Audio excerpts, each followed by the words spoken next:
Do you think cryptocurrency is going to have a place in the macro world's future and or as an investable idea? Think about this. It's really a question of what is money? Yeah. Okay. Money is a story. The dollar bill, the holding, does not exist in nature. Okay. Mm-hmm. It's a story that when you're 5 years old and you went with your father to buy milk and he gave $5 to, that's a story that you basically learned by observing others. It works. It works, right? And we all believe that money is just that piece of paper. Right. Is money. It has credibility for now. Exactly, right. Yes. For now. Yeah. And it's universally accepted. So gold, you can argue, the gold bull would argue been around forever. Mm-hmm. And so a larger portion of people buy into that story. Yep.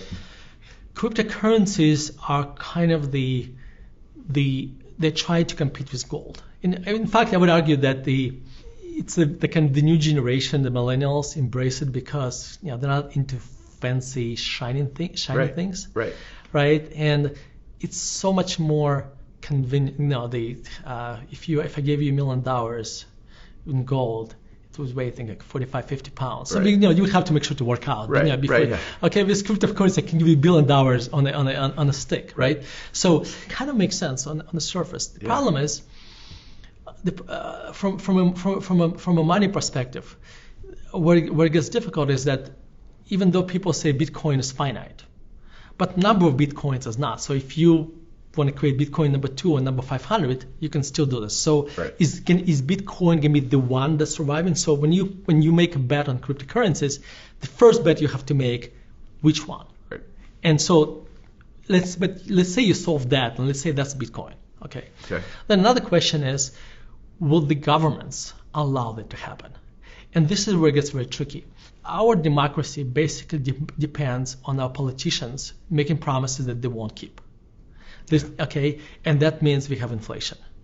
And that means that is, I guess you can argue that inflation is at the core of social stability. Mm-hmm. Okay. If you take that away from a government, then that's a very important carrot the governments don't want to lose. So I think we saw in Israel and South Korea, the governments outlawed Bitcoin. And there might have been other reasons for that as well. But the point is, Bitcoin, the cryptocurrencies take away government's ability to print money or to make promises they won't keep. Right.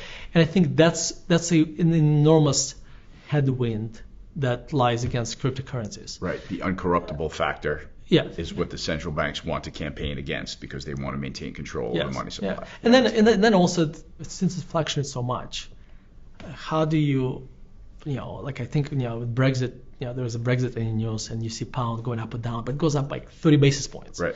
So exactly. And cryptocurrency goes up 30%. Yeah, exactly. Right. So, as a money perspective, how much you and I agreed on the price as of when? Right. How much can we tolerate? How much risk can we tolerate in the price?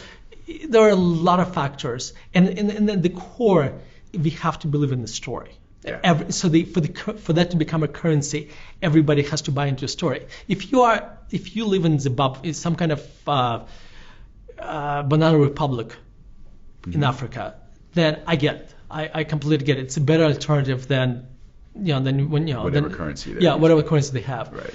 In the developed countries, the way I would look at it is that I would put as much money into it as you would spend in Las Vegas when you go gambling. That's my exact analogy that I've used before. I call it I have blackjack money invested in the cryptocurrency market. So that's exactly what I mean. Yeah, makes sense. Where gold, I could see that to be a position, and this is a very important point to make. Yeah. So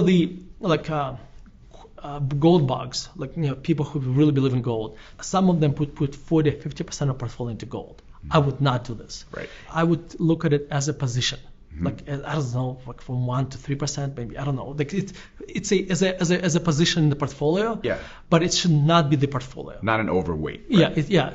And 50% is not even overweight. I don't even know how to describe that. Right. I know what you're saying. Yeah. But crypto should be in basis points. And this is smaller allocation. Yeah, it's a gambling. It's as a professional investor, I would not touch it. But if you are watching this and you're like, well, it's solid.